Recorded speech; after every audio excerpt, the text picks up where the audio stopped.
ಫಲಕಾರಿಯಾಗದೆ ಸಾವನ್ನಪ್ಪಿದ ಚನ್ನರಾಯ ಪಟ್ಟಣದ ಹಿರಿಯ ಪತ್ರಕರ್ತರಾದ ಟಿಜಿ ಹೇಮಕುಮಾರ್ ನಿಧನಕ್ಕೆ ಹಾಸನ ನಗರದ ಜಿಲ್ಲಾ ಕಾರ್ಯನಿರತ ಪತ್ರಕರ್ತರ ಸಂಘದಲ್ಲಿ ಪತ್ರಕರ್ತರ ಸಂಘದ ಜಿಲ್ಲಾ ಉಪಾಧ್ಯಕ್ಷ ಕೆಎಚ್ ವೇಣುಕುಮಾರ್ ಅಧ್ಯಕ್ಷತೆಯಲ್ಲಿ ಶ್ರದ್ಧಾಂಜಲಿ ಸಭೆ ಜರುಗಿತು.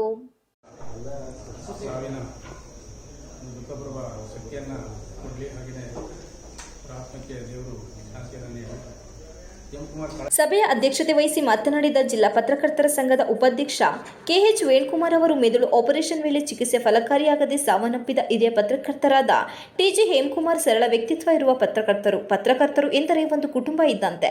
ಇವರ ಕುಟುಂಬವು ಆರ್ಥಿಕವಾಗಿ ಉತ್ತಮವಾಗಿರುವುದಿಲ್ಲ. ಇವರ ಆಸ್ಪತ್ರೆ ಖರ್ಚನ್ನು ನಮ್ಮ ಪತ್ರಕರ್ತರ ಕುಟುಂಬದಿಂದಲೇ ವೆಚ್ಚಭರಿಸಲಾಗುತ್ತಿದೆ. ನೊಂದ ಕುಟುಂಬಕ್ಕೆ ನೆರವಾಗುವಂತೆ ಮನವಿ ಮಾಡಿದರು. ಮೃತರ ಆತ್ಮಕ್ಕೆ ಶಾಂತಿ ಕೋರಿ ಪ್ರಾರ್ಥಿಸುವುದಾಗಿ ಹೇಳಿದರು.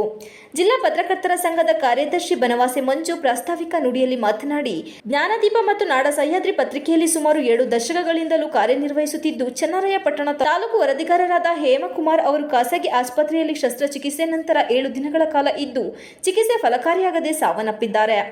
ಕೆಲ ದಿನಗಳ ಹಿಂದೆ ಮೆದುಳಿನಲ್ಲಿ ರಕ್ತಸ್ರಾವವಾಗಿ ಕುಸಿದು ಬಿದ್ದಿದ್ದರು. ನಂತರ ಅವರನ್ನು ಆಸ್ಪತ್ರೆಗೆ ಸೇರಿಸಿ ಮೆದುಳಿನ ಶಸ್ತ್ರಚಿಕಿತ್ಸೆ ಕೊಡಿಸಲಾಯಿತು ಎಂದರು. ನಂತರ ಚೇತರಿಸಿಕೊಳ್ಳುವ ಲಕ್ಷಣಗಳು ಕಾಣದೆ ತೀವ್ರ ನಿಗಾ ಘಟಕದಲ್ಲಿರುವಾಗಲೇ ಮೃತಪಟ್ಟರು.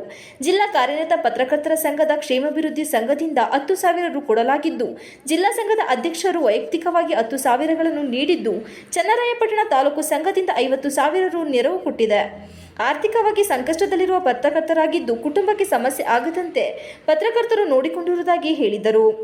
ಇದೇ ವೇಳೆ ಜಿಲ್ಲಾ ಕಾರ್ಯನಿರತ ಪತ್ರಕರ್ತರ ಸಂಘದ ಮಾಜಿ ಅಧ್ಯಕ್ಷ ಕೆಆರ್ ಮಂಜುನಾಥ್, ಬಿಆರ್ ಉದಯಕುಮಾರ್, ಪ್ರಸನ್ನಕುಮಾರ್, ಮಾಜಿ ಕಾರ್ಯದರ್ಶಿ ಜಿ ಪ್ರಕಾಶ್ ಮಾತನಾಡಿ, ಹಿರಿಯ ಪತ್ರಕರ್ತರಾದ ಹೇಮಕುಮಾರ್ ಅವರ ಆತ್ಮಕ್ಕೆ ಶಾಂತಿ ದೊರಕಲಿ. ಕಳೆದ 30 ವರ್ಷಗಳಿಂದಲೂ ಚನ್ನರಾಯಪಟ್ಟಣದಲ್ಲಿ ಪತ್ರಕರ್ತರಾಗಿ ಕಾರ್ಯನಿರ್ವಹಿಸುತ್ತಿದ್ದಾರೆ. ಕೆಲ ದಿನಗಳ ಹಿಂದೆ ಹಾಸನದಲ್ಲಿ ನಡೆದ ಮಿಲನ ಕಾರ್ಯಕ್ರಮದಲ್ಲಿ ಅವರು ಅಸ್ವಸ್ಥರಾಗಿ ಆಸ್ಪತ್ರೆ ಸೇರಿ ಚಿಕಿತ್ಸೆ ಫಲಕಾರಿಯಾಗದೆ ಸಾವನ್ನಪ್ಪಿದ್ದಾರೆ.